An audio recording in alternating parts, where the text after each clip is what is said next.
I was so angry at God for several years. I know that sounds crazy, but let me explain. My future was promising. My husband and I were both just educated straight out of our graduate school programs, master's degrees. He had a million job opportunities opening up for him, and me, on the other hand, it was not looking too great. And I got my master's degree in school counseling and guidance from NYU, so I honestly thought that it would just be a given, that any interview I went on, I'd be able to get it. And unfortunately, the opportunities didn't open up the way I thought. And because of this, I started to become very resentful towards God. And ironically, around that time, while I was completing a temporary position at a college that I was working at, I had found out that I was pregnant with our first child. And that, even though it was exciting, it kind of just blew my mind in a way and almost totally shattered the hopes that I had for myself professionally. It was a really difficult time for me.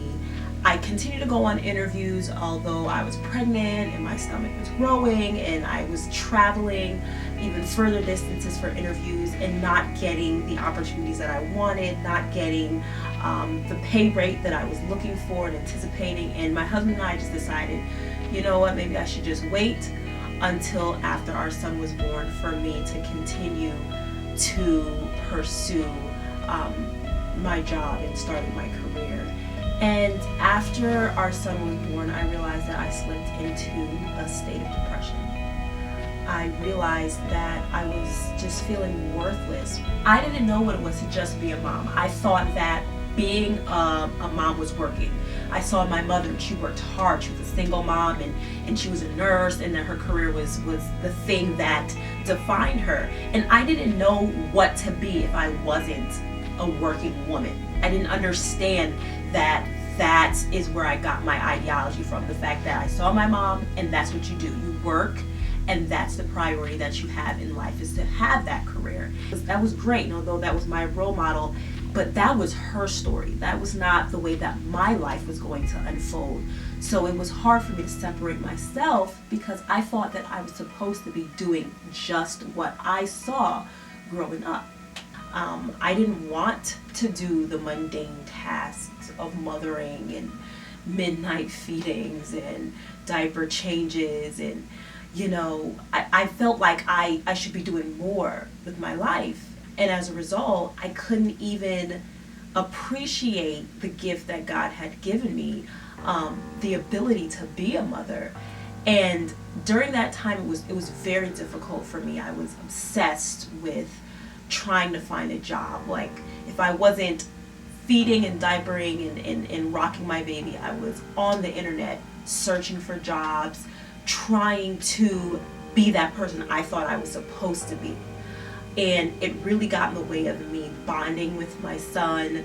I had built up a sense of resentment with my husband. I didn't even want to hear about how his day was at work, because I envied the fact that, he had a career and he was impacting people's lives, and I was just here just being a mom.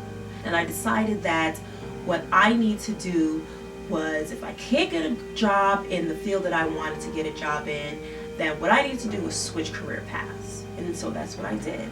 I started going to school to pursue nursing, because I felt like, okay, that would allow me some flexibility.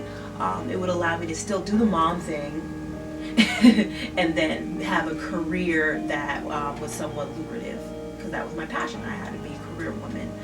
And I went back to school to pursue that. And during that time, that was a very, very difficult time in my marriage, a very, very difficult time in my life, because I was chasing something and spending so much time on pursuing this other field and this other career, that I was not spending time with my husband.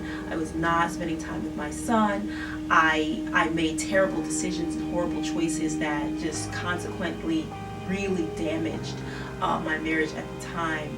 And during that time, I thought, okay, well then I need to figure out what I need to do with life. I'm struggling here, trying to pursue my career. I'm struggling with motherhood. I'm struggling with my marriage.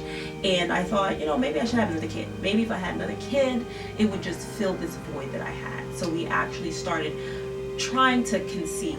And it didn't work out for a little bit, but then I did conceive our second son. So I was happy. I was like, okay, this is what I need to be doing. But still, I had that nagging feeling that this isn't enough, that I'm not fulfilled by this, that being a mom isn't good enough. It's just not good enough. And at that time, I was going back to school again. I started working. I had 2 kids. But it was still a lot going on in my life. I would go to work and I would come home and I would feel this guilt about missing out on those milestones that my baby was having, and missing out on this tremendous toddler who was so intelligent. And I wasn't there to be that mom that he needed me to be. And it was around that time that again I conceived our 3rd son. And after that, I realized the best thing for me at that point was to be home with my family. And at first I was angry about it. It wasn't a choice that I made 100%. I wasn't 100% willing to do it, but I realized that my children were better off because of it. And in being a stay-at-home mom, I started to realize that I was too focused on me. This whole time I was too focused on trying to be something that I thought that I should be, that other people told me I should be, that motherhood is just something that you do, okay, because you're a mom, but everything else is what your primary focus should be. And I realized that I had it all wrong this entire time. And being home with my boys has taught me so much about what it is to really give, to love, to really be devoted and dedicated to something, to truly have a passion that benefits not only me, but others around me. And that's pretty much what Half Mom, Half Amazing is about. It's about defying the ideas of what womanhood should be. It's about putting aside the idea and the notion that being a wife and a mom is just an accessory on the side of being a lawyer or a doctor or whatever it is. Realizing that motherhood is awesome enough as it is, and everything else comes after that. Realizing that it's about God, it's about family, and then everything else follows after that. So when I talk about knowing your role and respecting your role, and knowing what your calling is, and being comfortable and knowing what your worth is in the home, it's all about that. It's all about the fact that I've been there, I've done that, I've searched, I've struggled, and I've come to the realization that if it's not in the right order, if your priorities aren't in order, you're gonna feel worthless regardless of where you are. But that if you keep your priorities in order, if it's God, it's your family, and everything else comes after that, then that's where fulfillment comes from. So I just wanted to let you know what my story is. And I know that all of you have a story as to why you are passionate about being a mom, or why you are passionate about what you do right now. So you are Half Mom, Half Amazing, and that's pretty much what this whole movement is about, is knowing who you are, feeling comfortable in being a mom regardless of where you are in life, and making that a priority in your life. So what about you? What's your story? What has brought you to realizing that being a mom is exactly that? It's amazing. I want you to share that with me. And also I want you to join the movement of moms who are proud to be a mom. So guys, I hope you guys enjoyed my testimony, my story, and I hope that you too will be willing to share with others the importance of placing your role as a wife and a mother at the top of your priority list. From one amazing mother to another. Talk to you later. Bye.